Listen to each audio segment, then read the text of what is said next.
So recently in going downtown, I noticed that somebody has taken the time to Kony 2012 all of the sidewalks in downtown where I live.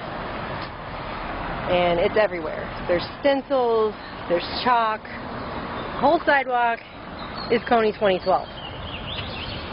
The only problem with this is that whoever's doing this obviously didn't actually read anything and instead just believed everything that they were told about why they should be concerned with this.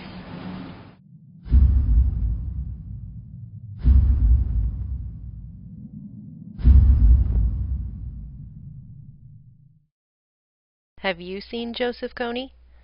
This poster is part of Invisible Children's Kony 2012 campaign and supplements the viral Kony 2012 video calling for military action to hunt down small-time LRA Ugandan warlord Joseph Kony, who is supposedly responsible for kidnapping 30,000 Ugandan children and forcing them into his army. While those facts have yet to be validated, I have confirmed that the Kony 2012 campaign has indeed been able to recruit its own child army.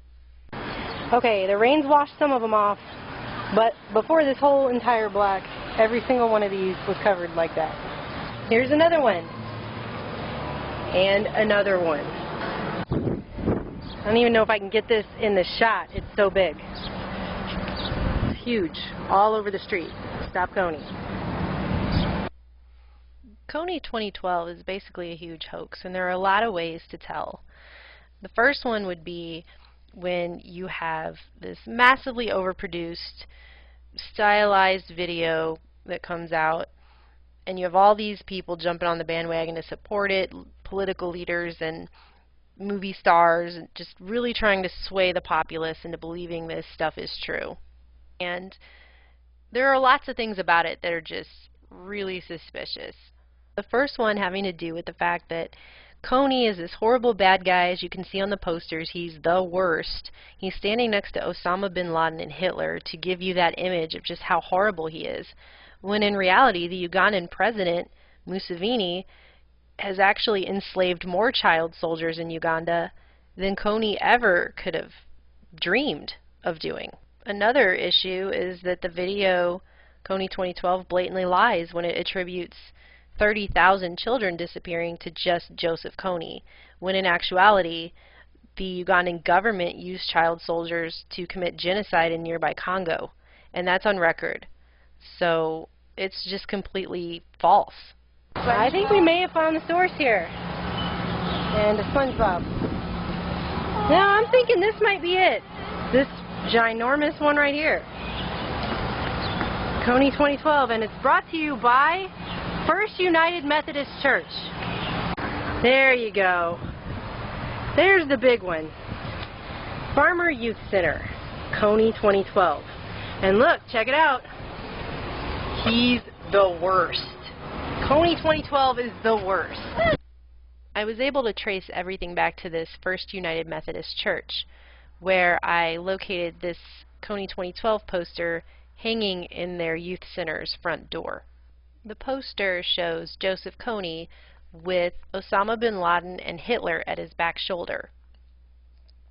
So what this is meant to show you is that Joseph Kony should be considered just as bad, just as terrible, as the man who was supposedly behind the 9/11 attacks, though that's debatable, and Hitler, who is behind the extermination of millions and millions of Jews in World War II.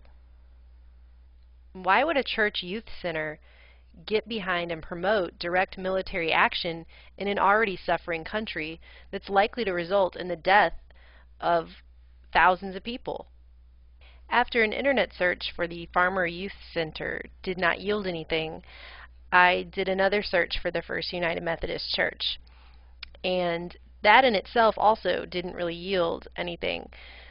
So I decided to do a host search for the term Kony to see if anything on the First United Methodist Church's website was in any way related to Kony just by a keyword. And what I came up with was the First United Youth's Facebook page. After scrolling down on this page, I found a very large photo gallery called Kony 2012 covered the night, and faces have been blurred out to maintain the innocent, but there were a large number of small children in this entire campaign that this youth center through the church ran to put this Kony war propaganda up all over our downtown. Apparently the night started by showing the children the Jason Russell Kony 2012 film that's now been seen by hundreds of millions of people, to really play on their emotions and get them on board to this idea that there's this really horrible bad person in another country doing really horrible bad things to children, and that we need to intervene right away and just really get them amped up for their mission of covering our town with propaganda.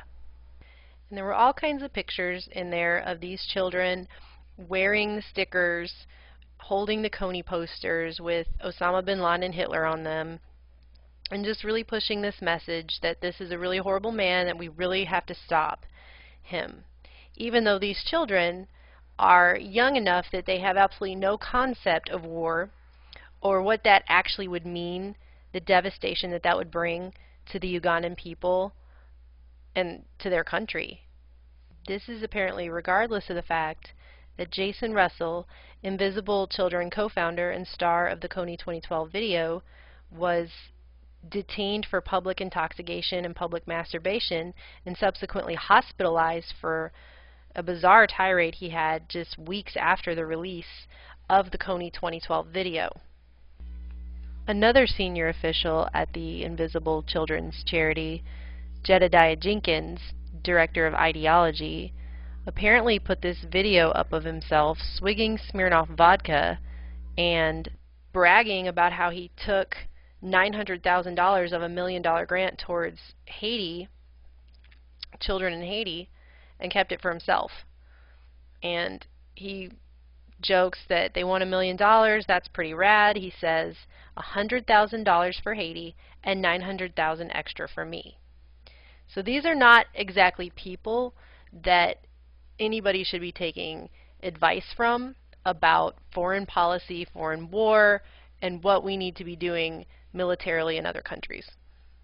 Many Ugandans have actually protested the Kony 2012 video, and they've come forward to say that no one has even seen Joseph Kony in Uganda in years, and this teenage girl here even came forward to make an entire video to inform us all that it's fake, that she believes it's a psyop, that it's just meant to support a war in the name of, quote, humanitarian intervention, that's actually going to do nothing more than hurt an already struggling country and get people killed. Perhaps they're not calling for the intervention of Uganda for Joseph Kony, who hasn't been seen in years, or for the children that have been kidnapped and turned into child soldiers, but perhaps they're trying to invade Uganda for another reason.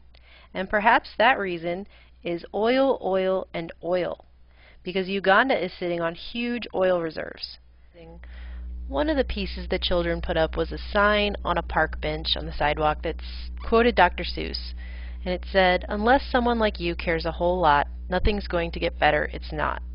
And we do have to care, but the sad part is these spiritual leaders have used social media propaganda and greed for empire masking his concern for justice to play on these children's emotions and basically use them to advertise military action in an already hurting country that could get hundreds if not thousands of children just like themselves killed.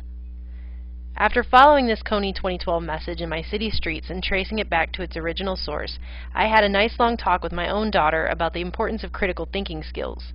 We can't just believe everything we see. We have to be able to think for ourselves. We have to question, research, and ultimately make up our own minds, instead of blindly letting others tell us what to think and how to feel. What they should really ask themselves is who benefits from this situation. And they should realize that violence can't be solved with more violence.